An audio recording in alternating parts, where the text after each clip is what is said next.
Sige po, buksan natin ating mga Bible sa 2 Timothy chapter 2. 2 Timothy chapter 2. Bali, yung mga hindi po mag-offering ngayon, gusto ko lang malaman nyo na may dala po ako dito. Oo, ang tawag natin doon, hindi po offering. So, sige po, 2 Timothy chapter 2. At gusto ko lang pong i-share ang simpleng message. By the way, I do not know kung nakahook ang Living Water Baptist Church. So, talagang sila po'y nakiusap. Dapat actually 6 ang ating pong simula. Pero dahil sila po ay nakiusap na gusto po nila, dahil sa kasabikan na rin, na lagi po magkasama-sama, so kaya po ang kanilang naging desisyon, sa time ng preaching, sasama pa rin po sila sa atin. Okay, so siguro po nabibitin sila sa Believer's Breakfast kasi ang Believer's Breakfast araw-araw lang, kaya siguro bitin na bitin pa po sila, kaya gusto nilang kasama pa rin po sa preaching ngayon. 2 Timothy chapter 2, Thou therefore my son, be strong in the Lord, in the grace that is in Christ Jesus, and the things that thou hast heard of me among many witnesses, the same commit thou to faithful men, who shall be able to teach others also. Thou therefore endure hardness as a good soldier of Jesus Christ. So pasok na po yung costume ko. Ho? Thou therefore endure hardness as a good soldier of Jesus Christ. No man that warreth entangleth himself in the affairs of this life, that he may please him who hath chosen him to be a soldier. And if a man strive for masteries, yet he is not crowned, except he strive lawfully. The husbandman that laboreth must be first partaker of the fruits. Consider what I say, and the Lord give thee understanding in all things. Remember that Jesus Christ of the seed of David was raised from the dead according to my gospel, wherein I suffered trouble as an evildoer, even unto bonds, but the word of God is not bound. Therefore I endure all things for the elect's sake, that they may also obtain salvation which is in Christ Jesus with eternal glory. It is a faithful saying, for if we be dead with him, we shall also live with him. If we suffer, we shall reign. We shall also reign with him. If we deny him, he also will deny us. If we believe not, yet he abideth faithful. He cannot deny himself. Of these things put them in remembrance, charging them before the Lord that they strive not about words to no profit, but to the subverting of the hearers. Study to show thyself approved unto God, a workman that needeth not to be ashamed, rightly dividing the word of truth. But shun profane and vain babblings, for they will increase unto more ungodliness, and their word will eat as that a canker, of whom is Hymenaeus and Philetus, who concerning the truth have erred, saying that the resurrection is past already, and overthrow the faith of some. Nevertheless, the foundation of God standeth sure, having this seal, the Lord knoweth them that are his. And let everyone that nameth the name of Christ depart from iniquity. Let us go to the Lord in prayer. Aming dakilang Diyos, aming Panginoon, kami po'y nagpapasalamat ngayong gabing ito na kami po'y muling makakapakinig ng iyong banal na salita. Thank you, Heavenly Father, for allowing us to be here tonight, because I know that it is your will na wag namin pabayaan ang aming pagtitipon. May you again bless our hearts, O God. May you again talk to us, and please, Lord, empower your humble servant. Give me wisdom and enough grace, Heavenly Father, as what you promised, sapagkat ang aking pong pinangahawakan ay ang iyong kalakasan, ang iyong kapangyarihan. So please, once again, ikaw po ang gumawa sa aming kalagitnaan. Hindi lamang po dito, kundi sa Living Water Baptist Church at sa mga nakasama po naming naka-tune in ngayon, dakilang Diyos. I pray that you will bless them too, and please, Lord, itaas mo po ang iyong anak sa aming kalagitnaan at nawa mapagpala pong lubos ang iyong kabanal-banalang pangalan. Ito po ang aming panalangin sa pangalan mo, aming Panginoong Jesus. Amen. Amen. You may now be seated. Upo na po tayo. So I would just like to emphasize verse number 19, na kung saan sinabi ni Apostle Paul, nevertheless, the foundation of God standeth sure, having this seal, the Lord knoweth them that are his. The Lord knoweth them that are his. And let them that nameth the name of Christ depart from iniquity. So I want all of you to please focus on that statement. The Lord knoweth them that are his. Mga kapatid, the message that I would like to share with you tonight is the message I entitled, Remember, We Are of God. Remember, we are of God. So, isang mahalagang paalala na dapat lagi ko pong matandaan. Lahat ng nagsasabing Kristiyano, lahat ng nagsasabing nanampalataya sa Panginoon, dapat mga kapatid, lagi po nating alalahanin na tayo po ay sa Diyos. Amen? Remember, we are of God. So dahil po sa tuloy-tuloy ang magiging program natin, but again, I appreciate the heart of the members of Living Water Baptist Church na talagang nag-express sila na gusto pa rin po nila na makasama sa pakikinig ng salita ng Panginoon. And actually sa akin po, ito ay malaking pabor sapagkat God knows that in my heart, kahit na ganito ang sitwasyon, I really want to minister to them. Ayoko lang pong sa akin manggagaling na didiktahan ko po sila para gawin po ito. But considering na sa kanila pong naging hakbang ay talagang in-express nila ang kanilang puso, kaya naman hindi tayo nagdalawang isip na i-consider natin na kahit 6 o'clock, dapat ang simula natin, minarapat na rin po nating mag-start ng 6:30 para naman makaabot ang mga kapatiran po natin sa Living Water Baptist Church. Amen? Actually, na-appreciate natin sila for being so considerate na alam nila at naintindihan nila na tayo po, mga kapatid, ay nangangailangang magkasama-sama sa panahong ito na iniaayos pa rin po natin ang ilang mga bagay-bagay. By the way, natutuwa po tayo, ang kapatid natin from Living Water Baptist Church Paris, kasama po natin ngayon dito. Amen? Nandiyan po si Sister Vicky at nagpapasalamat tayo. Mamaya makakasama natin sa fellowship. Okay, shout out sa mga taga Living Water Baptist Church Paris na andito po si Sister Vicky ngayon. Amen? Kasama po ang kanyang pamilya. So, we praise the Lord for that. So again, our message this evening, remember, we are of God. Tatlong bagay lang po ang gusto kong bigyan ng emphasis sa mensaheng ito, mga kapatid. That, number one, behave as the sons of God. We need to behave as the sons of God. So tayo po sa usapang pag-uugali, tayo po sa usapang patotoo, actually, yun po ang emphasis natin, our testimony. Testimony, ang patotoo natin bilang mga anak ng Diyos. Mga kapatid, mga minamahal, siyempre po, magandang maintindihan po natin na ang masasabi po nating pag-uugali ng anak ay masasabing kapurihan o kapintasan ng magulang. Kung Kristiyano po tayo, remember, anak po tayo ng Diyos. Amen? That is very clear to us that if we are a genuine believer, we are children of God, and being God's children, dapat mag-behave tayo na katulad ng anak ng Diyos. Amen? So alam natin kapag kaanak ng Diyos, binago na po ang buhay. Kaya pag sinabing pagbabago, hindi lang tayo nag-uusap sa pagbabago sa mga bisyo natin nung hindi pa tayo mananampalataya, kundi maging sa ugali na kagawian natin, lakad natin na hindi kalugod-lugod sa Diyos, binabago rin po ng Panginoon yan. Yes! Binabago rin po ng Panginoon pati ang pag-uugali ng tao. And I can say, napakalaki po ng ginawa ng Diyos sa buhay ng inyong lingkod.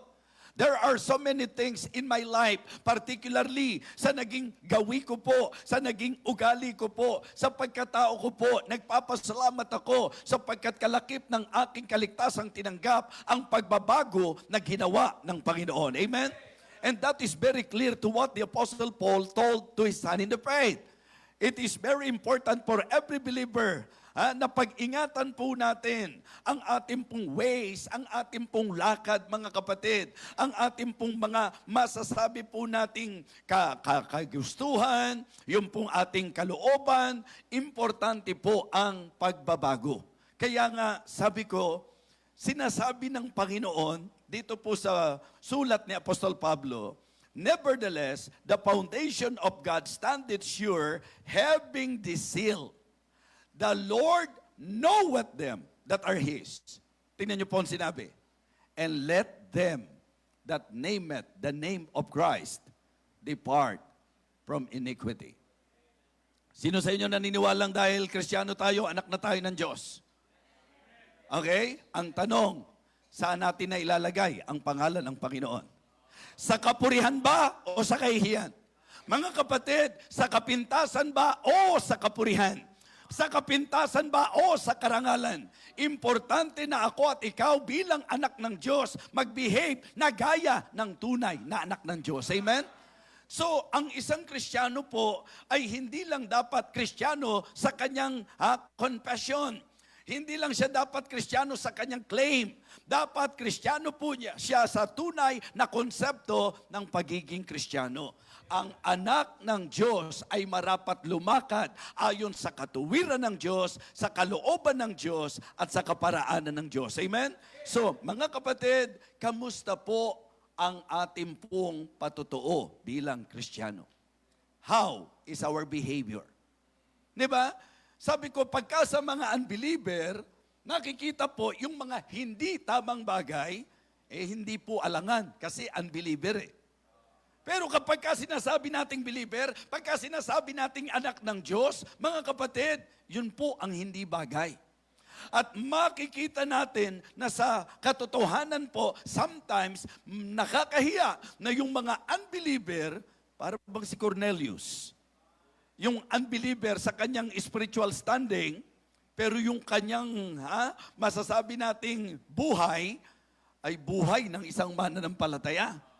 And in fact, mapapahiya pa minsan ang mga mananampalataya dahil kung ang pag-uusapan, paglalarawan na ginawa ng Panginoon kung sino si Cornelius, pinakikita po na siya devout man, na siya po ay talagang masasabi po nating mapanalanginin, siya po ay talagang kumikilala, lumalakad ng matuwid, sa kalagayang hindi pa siya mananampalataya.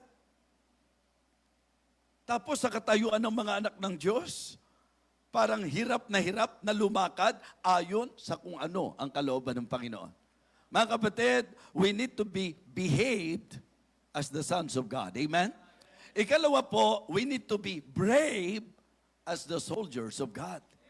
Kailangan din naman sa buhay Kristiyano na tayo po ay maging matapang. Dito ang pinag-uusapan natin, toughness. Amen?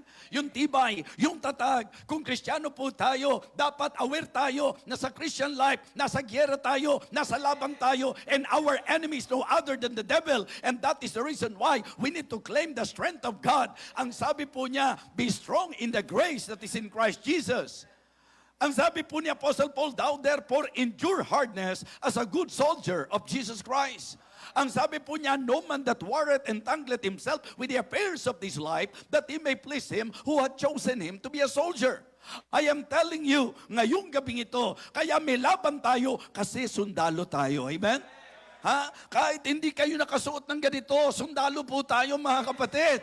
Tayo po ay mga kawal ng ating Panginoong Jesucristo. At bilang kawal ng ating Panginoong Jesucristo, maganda po na hindi tayo nasusurpresa na may mga atake ang kalaban at dapat maintindihan natin at matutunan natin kung paano po natin haharapin ang kalaban.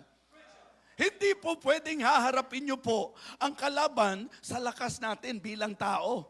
Ang kailangan po natin, tibay at tatag, biyaya po ng Panginoon. In Ephesians chapter 6, the Apostle Paul reminded the believers, dito po sa Ephesians chapter 6, sa verse number 10, finally, my brethren, be strong in the power of His might, and put on the whole armor of God, that you may be able to stand against the wiles of the devil. For we wrestle not against flesh and blood, but against principalities, against powers, against the rulers of the darkness of this world, against spiritual wickedness in high places. Mga kapatid, kung ating pong babasahin lahat yan, sinabi po niya, ito po ang kalasag na dapat taglay po natin. Ituloy po natin sa verse number 13. Ang sabi po, wherefore, take unto you the whole armor of God, that you may be able to withstand in the evil day, and having done all to stand. Mga Kristiyano, kung aamin po tayo, how many times na medyo napanghinaan tayo ng loob? Gaano kadalas na nangyari sa buhay natin na tayo'y medyo tinamaan? Yung bang dumating ka na doon sa kaisipan, alam niyo po yun, na kapag ka sa laban, ang pakiramdam mo, matatalo ka na, ang pakiramdam mo, hindi mo na makakaya. Yung bang tipong, ano ba banderang puti, ano ho? So, ito, throw na po natin ang towel, parang sasabihin natin na yun na po yun. Mga kapatid, gusto kong sabihin sa inyo na kung tayo po ay sundalo ng Panginoon, we need to be brave as God's soldiers. Amen? Huwag nating ipatalo. Panalo po tayo na sa winning side tayo. We are more than conqueror through Him that loved us. Alam natin mga kapatid, that with God in our side, hindi tayo matatalo. What shall we say then unto these things? If God be for us, who can be against us? So kaya, tapang lang. Diba? Yung tapang na pinag-uusapan natin, anuman po ang atake ni Satan, panghawakan mo, that greater is He that is in you than he that is in the world. So, isang napakahalagang paalala po. Be behaved as the sons of God. Diba? Dapat to, mag-behave tayo. Yung patotoo natin, ingatan natin mga kapatid. Yung ine-expect sa mga anak ng Diyos, yun ang dapat makita sa atin. Yung pagbabago ng buhay, yun ang dapat makita sa atin mga kapatid. Importante po na ito ay nababantayan natin. Why? Because according to our text, nevertheless, the foundation of the Lord standeth sure, having this seal, the Lord knoweth them that are His, and let every man that nameth the name of Christ depart from iniquity. Remember, we are of God. We are His sons. We are His soldiers. We are His servants and stewards. Tayo po ay anak ng Diyos, tayo po ay sundalo ng Diyos, at tayo po ay lingkod at katiwala ng Diyos. Amen? Dito po, nais kong bigyang pansin, be a blessing. Amen? Be a blessing as a stewards or servants of God. Bilang mga lingkod ng Panginoon, bilang mga katiwala ng Panginoon, maging pagpapala po tayo. Sa usapan ng servant, mga kapatid, ito ang kalooban ng Diyos na ang mga Kristiyano po, na ang mga anak ng Diyos, ang tunay na mananampalataya, dapat ang nadidevelop sa atin, servant attitude. Yes. And it is also good na mapaalalahanan din po tayo, mga kapatid, na tayo po'y katiwala ng Panginoon. At dito ang gusto ko pong bigyang pansin, sapagkat isang magandang paalala, remember we are of God, remember we are His sons, remember we are His soldiers, and remember we are His stewards. Bilang mga katiwala ng Panginoon, alam niyo po, kung binigyan pansin natin sa katayuang anak ng Diyos, testimony, at binigyan natin ng pansin sa katayuang sundalo ng Panginoon, yung toughness, maganda rin po na mabigyang pansin po natin sa usapang stewards of God, yung pong trustworthiness. Tama ba ang Diyos na ipinagkatiwala niya sa iyo kung ano yung meron ka? Okay? It is also important to consider na ako bilang katiwala ng Panginoon, dapat maging mabuting katiwala po ako. Maging katiwa-tiwala po ako. Tayong tao, di po ba? Gusto po nating tiyakin na pag kumuha tayo ng katiwala, nagkakaintindihan tayo na alam ng katiwala kung ano kanyang dapat ginagawa. Mga kapatid, sa usapin at kontekstong Kristyanismo, bilang sa Diyos po tayo, ang isa sa deklarasyon, katiwala tayo ng Panginoon, mga lingkod tayo ng Panginoon. Kung tayo po'y servant, dapat nagsiserve tayo. Kung tayo po ay stewards, dapat mapagkakatiwalaan tayo. Amen? Pangit naman na ang tawag sa iyo, katiwala, tapos hindi ka para pagkatiwalaan. Diba? So, importante po yun sa atin. Kaya ang testimony natin, iniingatan po natin yan. Pero ang napakaganda na mabigyang pansin po ay ang ipadama natin, patunayan natin na tama ang Diyos na pinagkatiwalaan niya tayo. Okay? Kung kayo po'y binigyan ng Diyos ng mga anak, tandaan niyo po, pinagkatiwala ng Diyos sa inyo yan. Maging mabuting katiwala po tayo ng mga anak na ipinagkatiwala ng Panginoon sa atin. Di po ba? Kung tayo po ay binigyan ng Panginoon ng mga ari-arian, yes, we should praise the Lord dahil sa ipinagkatiwala niya. Pero mga kapatid, maging mabuting katiwala ka ng lahat. Kaya nga sa Biblia po, nung ikinukonsider ko, Di ba? Sa Proverbs, ang sabi doon, honor the Lord with thy substance, and with the first fruits of all thine increase. Gusto ko pong bigyan pansin natin yung idea na parangalan mo ang Diyos sa lahat ng iyong tinatangkilik. Ang ibig sabihin, in everything na pinagkatiwala ng Panginoon sa atin, sa lahat ng bagay na meron po tayo, ipinagkatiwala ng Diyos sa atin yan. Ang tanong, napaparangalan po ba natin ang Diyos sa mga bagay na ipinagkatiwala niya sa atin? Binigyan ka niya ng lakas, saan mo ginagamit ang lakas mo? Baka puro sa basketball natin nagagamit ang lakas. Di ba? Baka puro sa mga sports natin nagagamit yung ating lakas. Binigyan ka ng talino. Baka mamaya yung talino mo puro sa school mo lang nagagamit. Magandang magamit mo rin yan sa ministry. Magandang magamit mo rin yan para sa Panginoon. Baka mamaya talented ka nga, pero ginagamit mo naman sa kamunduhan. Mga kapatid, kung ikaw ay binigyan ng Diyos ng talent, you should honor God. You should use your talent para sa ating Panginoon. Amen? Alam niyo po ang kahalagahan ng tayo po'y pagkatiwalaan? Di ba? Isang napakalaking pribilehiyo at isang napakalaking accountability. It is really, undeniably it is really a great honor and privilege to be considered as stewards of God. Privilege po yan. Pero dapat malaman nyo, may accountability yan. Kasi ang mga katiwala, darating ang panahon, magsusulit yan. Haharapin nila yung nagkatiwala sa kanila. And I'm telling you, mga kapatid, mga minamahal, all of us, we will face our righteous judge. And doon po, ibibigay, mag-a-account po tayo sa Kanya ng lahat ng ipinagkatiwala niya sa atin. Kaya nga sabi ko, ngayong gabing ito, napakagandang pakaisipin nating mabuti. Hindi ba napakalaking blessing na tayo po'y inaangkin ng Diyos? Diba? Kasi sa buhay, ganito po yan eh. Sa usapan pong realidad, sa buhay, ganito po ang katotohanan. One thing na inaangkin mo ang Diyos, pero it is another thing na inaangkin ka ng Diyos. Kasi hindi po pwedeng ang buhay, aangkinin mo lang ang Diyos eh. Aangkinin mo lang siya. Maganda po, magkapanagpo na inaangkin mo ang Diyos at inaari ka din ng Diyos. Amen? Because, sabi po ng Biblia, talagang kung i-deny mo siya, i-deny ka rin niya eh. Diba? Mga kapatid, mga minamahal, magandang makita po natin na ang pinaka masasabi nating garantisado pag ang Diyos na ang nag-aangkin sa'yo. Diba? Kasi sa Matthew chapter 7, may kaso doon eh. Ang kaso roon, yung mga umasa na dahil sila ay gumagawa ng mga gawa na sa tingin po nila, magandang gawa, pero yun ang pinangahas nila. Pero ang sabi po, darating ang panahon na yon na pagharap nila sa Panginoon. Remember that in Matthew chapter 7, not everyone that saith unto me, Lord, Lord, shall enter into the kingdom of heaven, but he that doeth the will of my Father which is in heaven. Many will say to me that day, Lord, Lord, have we not prophesied in thy name, and in thy name cast out devils, and in thy name done many wonderful works?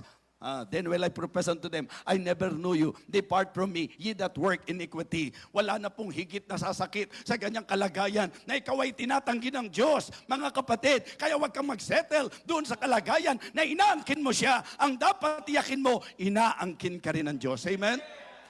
At ang totoong Kristiyano, ang inaari ng Panginoon. Ang mga totoong Kristiyano, ang inaangkin ng Panginoon. Remember, we are of God. Amen? We are His sons. We are His soldiers. We are His servants. We are His stewards. Bilang anak ng Diyos, ingatan ang patotoo. Bilang mga sundalo ng Panginoon, toughness, tibay, tatag, tapang, mga kapatid. Bilang servants and stewards of God, trustworthiness. Yan po ang dapat pakaingatan natin. Yan po ang dapat pakabantayan natin. Yan po ang dapat pakatiyakin po natin, mga kapatid. Behave as the sons of God. Be brave as the soldiers of God. And be a blessing bilang katiwala ng Panginoon. Simple message. Direct to the point. Ang mga point natin. Ha? At ang ating pong mga point na direct to the point ay nagpo-point sa atin. Diba? Kaya ang tanong, mga kapatid, kamusta po tayo bilang inaangkin ng Diyos? Paalala po, ang sabi ng talata, the Lord knoweth them that are His. Kaya huwag kang doon lang sa bahaging inaangkin mo siya. Ang tiyakin mo, sa linaw ng sinasabi ng salita ng Diyos, inaangkin ka rin niya. At kung talagang sinasabi mo, anak ka ng Diyos, sundalo tayo ng Panginoon, lingkod tayo ng Panginoon, at katiwala tayo ng Panginoon, mga kapatid, make sure na tayo po ay magiging behaved, magiging brave, at magiging blessing. Amen? Tumayo po tayong lahat. Everybody stand up, please.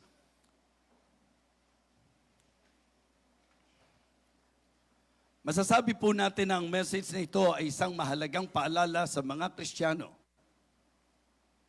It is good to be reminded once again that we believers, God is claiming us as His sons. God is claiming us as His soldiers, as His servants, and us His stewards. Kamusta po ang ating patutuo? Talaga bang yung ikaw, nabago ba talaga nung ikaw ay naging Kristiyano? Bilang anak ng Diyos, tama po ba yung behavior natin? The way we behave ourselves, mga kapatid, is that really yung kalooban at nais ng Panginoon sa kanyang mga anak? Siguro po maganda na sa pag-iisip natin, pagbubulay natin, kung meron pong mga puntos dito na humagip po sa atin. Anak tayo ng Panginoon, pero minsan careless tayo sa ating testimony. Sundalo tayo ng Panginoon, pero kadalasan ang nararamdaman sa atin, laging takot, pangamba at karuwagan. Mga katiwala tayo ng Panginoon, pero imbis na maging pagpapala, tayo ay nagiging bahagi pa ng ikahihina at ikasisira. Isang bagay na dapat nating maintindihan na kalakip ng katotohanan ng anak tayo ng Diyos ang dapat maging pag-iingat natin sa ating patutuo sapagkat daladala natin ang pangalan ng ating Panginoon. Isang napakahalagang paalala na kaya inilarawan tayo bilang mga sundalo upang palalahanan po tayo na kailangan nating maging brave and courageous, mga kapatid. At bilang stewards ng Panginoon para maging blessing, matuto po tayong maging mabuting katiwala at maging katiwa-tiwala ng lahat ng mga ipinagkatiwala ng Panginoon sa atin. Sa isang paanyaya ngayong gabi, meron kang clear understanding sa message, sa pangungusap ng Panginoon. If there are things in your life that as you listen to the message, maaring itinutuwid ng Panginoon, why not humble yourself before Him tonight? Why not come to the altar and tell God, Lord, alam ko, tiyak ko, anak mo ko. Malinaw po sa akin yan sa Biblia. I know na ako ay anak mo, pero ang gusto ko po ay ang patuloy na gabay mo upang maingatan ko ang aking patutuo. Yung bang maging matapang ako bilang sundalo mo, Panginoon, na talagang pangahawakan ko, na ikaw sa panig ko, walang makapananaig sa atin. Kaya atin pong pangahawakan, akin pong pangahawakan ang kalakasan mo, Panginoon. At kung tayo po ngayong gabi naliwanagan, hindi po pwede na binigyan ka ng Diyos ng karunungan na hindi mo pananagutan at ipagsusulit yan sa Kanya isang araw. Hindi po pwede na pinagkatiwalaan ka ng Diyos ng ganyang estado ng buhay, ng ganyang kayamanan na hindi ka haharap para ipagsulit mo sa Diyos yung ipinagkatiwala niyo sa iyo. Hindi po pwede na binigyan ka niya ng lakas para lang gamitin mo kung saan-saan. Ipinagkatiwala ng Diyos sa iyo ang lakas na yan at isang araw isusulit mo sa Panginoon yan kung paano mo ginamit ang iyong lakas. At anumang bagay na nasa sa atin, prinsipyong itinuro ng Biblia, yan ay pinagkatiwala ng Diyos sa atin. Why not? Ngayong sandaling ito, meron pong mababang kalooban. Hingi tayo ng tawad sa mga naging lihis nating buhay. Hingi tayo ng tawad sa mga naging mali nating pag-uugali at asal. Hingi tayo ng tawad sa Panginoon sa maling lakad at patutuo na dapat sana nagbigay karangalan at kapurihan sa ating Panginoon. Pero sa katotohanan, naging kasiraan ng kanyang pangalan. Isang magandang pagkakataon for you to humble yourself before God and ask for strength. Na bilang sundalo niya, huwag kang bumigay, huwag kang susuko sa laban. Ano man ang pinagdadaanan mo ngayon, huwag kang bibitaw, huwag kang bibigay. Panghawakan mo, nandyan ang Panginoon. Marahil tinatamaan ka, marahil nasasaktan ka, marahil may mga pagkakataon na talagang sugatan ka. Pero ang isang katiyakang meron tayo, if God be for us, who can be against us? Ang mahalaga po, buong tapang nating hinaharap ang laban. At tayo po'y nagiging mabuting katiwala ng lahat ng ipinagkatiwala ng Panginoon sa atin. Sige po, isang magandang pagkakataon nito upang tayo po'y makipagtotohanan sa Diyos. Aming Ama, Diyos na makapangyarihan sa lahat, thank you for your word. Thank you for talking to us once again. Thank you, Lord, for rebuking us. And I pray, O Father, na ang bawat isa ngayon na nandito, nawa naging totoo po sa iyong harapan, Panginoon.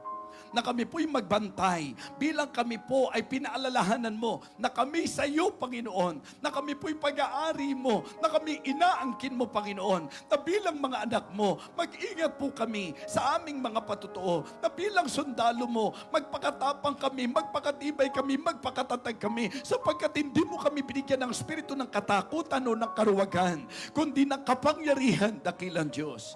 At nawa bilang mga servants, maging mabuti kaming lingkod at stewards, mga katiwala, dakilang Diyos, na ang amin pong magiging pagharap sa iyo isang araw ay panahon ng gantimpalaan at hindi pananagot, dakilang Diyos. Lord, thank you so much. Thank you so much for this message. Pagpalain mo po ang Victory Fundamental Baptist Church. Pagpalain mo po ang Living Water Baptist Church.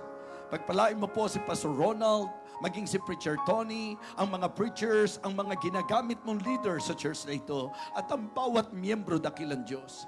Panginoon, patuloy mo pong palakasin at bigyan ng karunungan, gabay si Pastor Norman Gatdula, ang pastoral staff, ang mga preachers, ang mga leaders, Panginoon, sa mga ministries ng Living Water Baptist Church. Lord, nawa bawat isa sa amin maging mabuting patutuo, maging matatapang na sundalo, at magiging katiwa-tiwalang mga katiwala mo, Panginoon. Lord, thank you so much. Thank you so much na kami po ay inaangkin mo. Dakilang Diyos, naway maging marapat ang aming lakad at buhay sa iyong kapurihan, sa iyong karangalan. Igawad mo po ang iyong basbas at ang iyong pagpapala sa bawat isa po sa amin, o aming Diyos. Ito po ang aming panalangin sa pangalan po ng aming Panginoong Jesus. Amen. Amen. Okay, thank you so much. Please go back to your seat.